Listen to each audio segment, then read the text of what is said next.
Dr. Bradley, welcome back, sir. Hope you had a delightful time off, and welcome to the show, sir. Well, we've been plenty busy, let me tell you, buddy. We never have a dull moment. Take off and rest. You didn't go home like Congress. Come on, doctor. Oh man, I've been on furlough. You know these. I'm broken down. I'm broken down because of the breakdown on the government. No, I'm just mocking the whole facade that's going on right now. But I jumped in the very end of your discussion about this pardon, and it is an absolute enigma to me. Shades of our good buddy Hunter Biden. As you say, the optics on this thing are just absolutely, and they're wrong. I mean, that's the most simple thing I can say.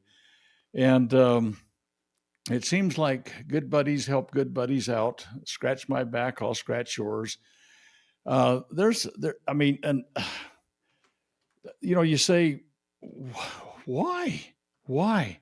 And there may be some payola. Who knows? There's investments, maybe. I mean, they don't call them payola. But they basically do. They say, "I'll let you play in my game." It's like $4.3 billion in payola, right? But like you say, who got it? And the thing that's really interesting to me, a great enigma. There's so many enigmas I don't even know where to begin. But one enigma is always, "Oh yeah, you have a fine to pay to the IRS, whatever." Who got that money? I mean, every time you turn around. That's the question. Exactly. And the other thing is, if I make 10 billion, but I pay you 4 billion, and then I make 20 billion and I pay you 10 billion, hey, we can keep that going all day. It's like I tell my kids whenever they think they want to, play games or play a slot machine or whatever, I'm like, listen, I'll make sure you win every single time. Every dollar you give me, I'll give you 50 cents back. You'll make, 50%, 100% every time. And, and my kids are like, no way, I'm not doing that, Dad. That's a ripoff. I'm like, you got it. That's how it works, right? It is. And now we see this scenario where Trump has these overlaps financially with this guy because of the crypto world and his family crypto company. And even if we don't know all the details, it's just the worst look you could possibly imagine. It's just fodder for any enemy of Donald to just absolutely use that against him forever. And it is really bad, in my opinion, scenario, Dr. Bradley. Well, your statement, even if we don't know the details, it's especially because we don't know the details. Well, think about this for about a nanosecond and say, Trump is always long on generalities and short on details. And this is one that's that way too. But, and I heard Carolyn Levitt's montage of I don't know. They says, he's exercising his constitutional prerogative of pardoning. Okay, big deal. But if you're using something that has bad optics, I mean, like he could, if Epstein was still alive, he could pardon him. He could pardon anybody and everybody. And he probably would. Well, I'm just waiting for the Bill and Hillary and the Barack Obama pardons to come. Well, on one hand, we say they've committed criminal activity and they should be prosecuted. And, oh, golly, Congress is looking into it. Hey, they're about to end their congressional session now. We've literally wasted the whole, what Congress is this right now? I don't know, the 279 millionth. I don't know. It seems like we've had way too many. Whatever it is, though, think about it. They've wasted the whole thing. Now it's going to be, Thanksgiving and Christmas. They've really accomplished virtually nothing except for this big, beautiful boondoggle bill. And it had some good in it. Don't get me wrong. But for the most part, it was a disaster. They didn't deliver on any, really, of their promises, did they? I mean, I don't know. They didn't get rid of the education department. In fact, they're increasing money for education from what I understand. Well, at every step of the way, they've stumbled or stepped in it. And we can talk about what they're stepping in. But the fact of the matter is, every single thing has been a failure. And we had our webinar last night again, and we talked about how, all of the things that they, are tussling about right now are all because of their own incompetence. I mean, whether it's the Democrats or the Republicans, the whole facade has been a facade. It's a phony baloney. Look at everything. So, I mean, we could spend hours on this thing, I'm telling you right now, but you know that. It's disappointing, ladies and gentlemen, and I'm also disappointed in the next several stories about the president as well. And I don't mean to attack President Trump, but I've got to call a spade a spade. When something's right, I praise it. When it's not right, I tell you why. Is that fair? Let's do it in seconds. You're watching Liberty Roundtable Live. All right, back with you live, ladies and gentlemen. Sam Bushman, Dr. Scott Bradley, freedomsrisingsun.com. We're talking about President Trump pardoned this guy.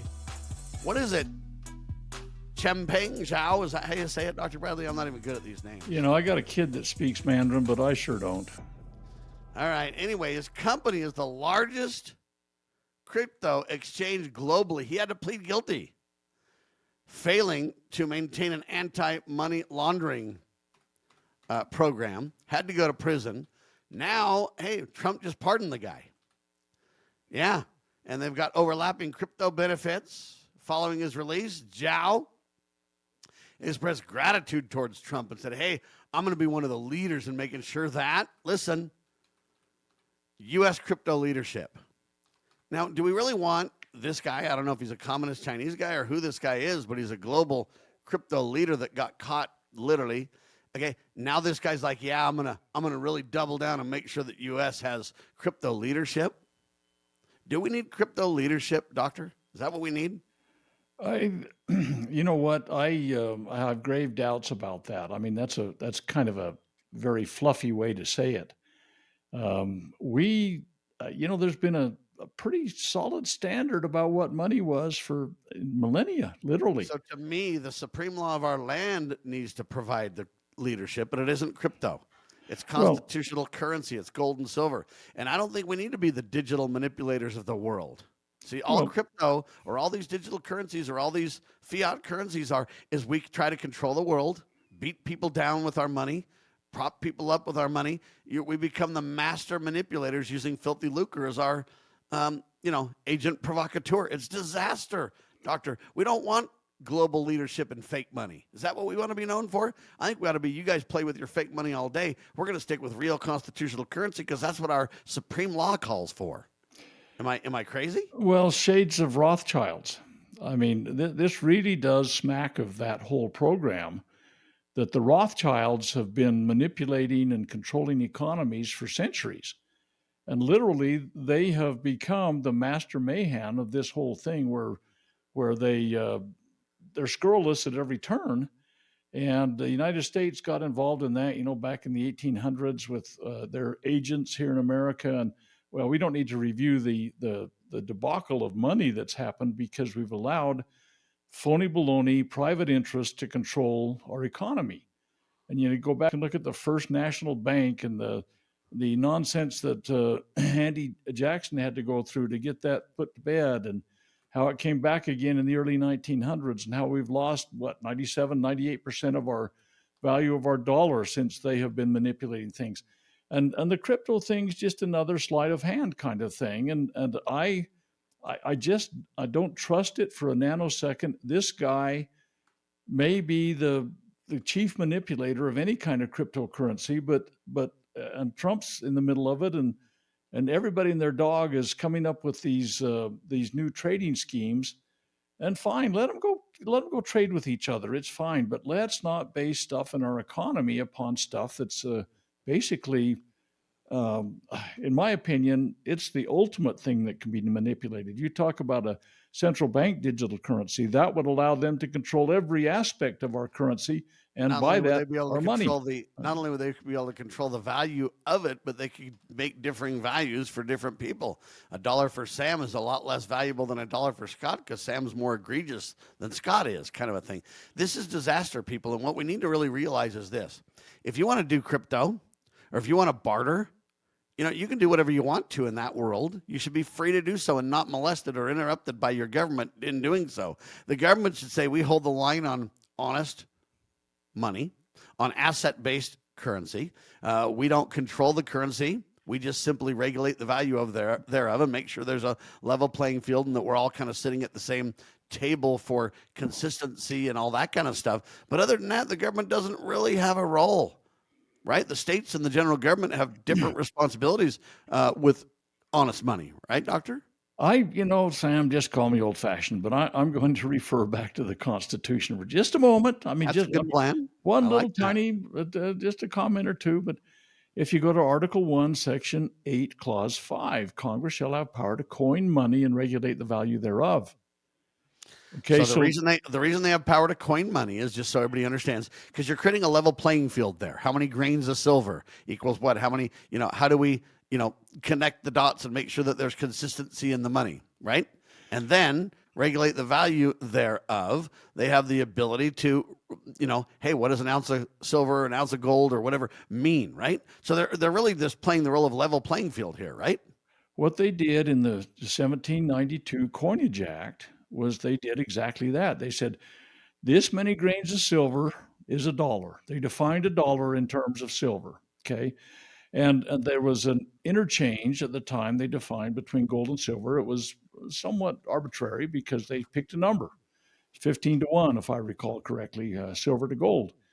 And it later went to 20 to 1 in the 1830s. But okay, so what they were doing was they were establishing a standard that everybody went back to when they went into the grocery store and exchanged their silver for whatever. But then I go to Article 1, Section 10, Clause 1. It says, no state shall coin money, emit bills of credit, or make anything but gold and silver coin a tender in payment of debts. And so there has been a standard for the way the government will exchange things. Now, it's absolutely astounding to me that those that sit in office have never really seemed to have read any of these things. And when they do that, it creates stability in the marketplace. When you do other things, you create a moral hazard, is what you create. Well, absolutely true. In fact, promote the general welfare does not mean we're going to redistribute our wealth. We're not going to have some kind of a dole or anything like that. What the general welfare, as the founding fathers used it, was stability and predictability. That's what good government is. It prevents, foreign, invasion. It prevents domestic rebellion. It prevents economic meltdown. People in a stable, predictable society, they can get married, they can have children, they can start businesses, they can go out and farm, buy a house. Right. But the fact is, the government has created everything but a general welfare today. The general welfare today is not predictable and stable. We got because the reality is whatever the whim of the latest, I don't know if you want to call him a monarch, regime, whatever. Yeah. Instead of being a constitutional president, they're taking power illegally unto themselves, and it's just at the whim of whoever's in charge now. It's a disaster, and it needs to stop. So shame on Trump for pardoning this guy for sure, and we need to double down in constitutional currency, not try to be the leaders in digital, global, fiat, fake money. Now, President Trump also is kind of playing some politics here. The headline says he approved major disaster declarations for Alaska, North Dakota, Nebraska. Not to mention the Reach Lake, whatever, of Conjigui. I don't even know what that is. I don't know if it's some Indian reservation thing or what. I don't know anything about that. Except for then Trump basically denied funding requests to Maryland, Illinois, and Vermont. So the problem is the president's playing favorites now, just like Barack and just like Joe Biden did. See, Joe Biden, when it came to emergency relief for FEMA or whatever else, major disaster, they looked at Trump supporters and said, skip that house, and they played games. Now Trump is playing the opposite game.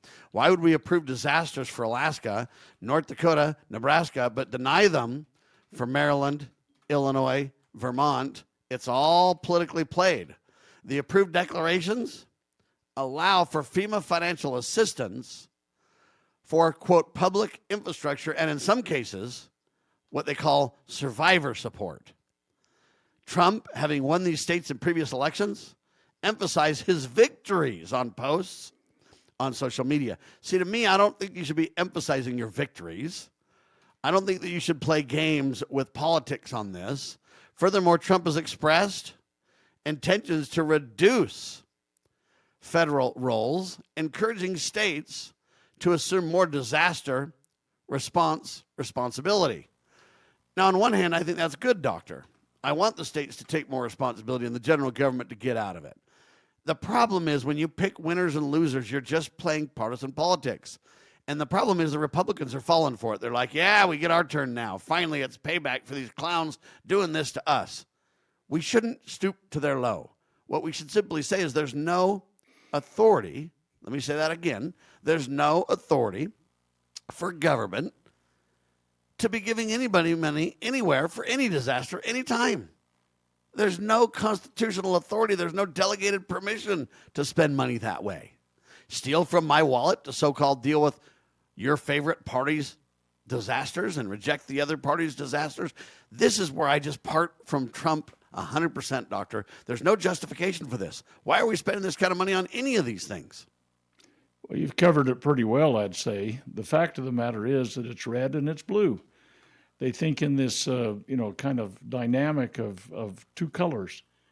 And the real thing, we got to stop thinking about right and left and whatever, and start thinking about principles, right and wrong.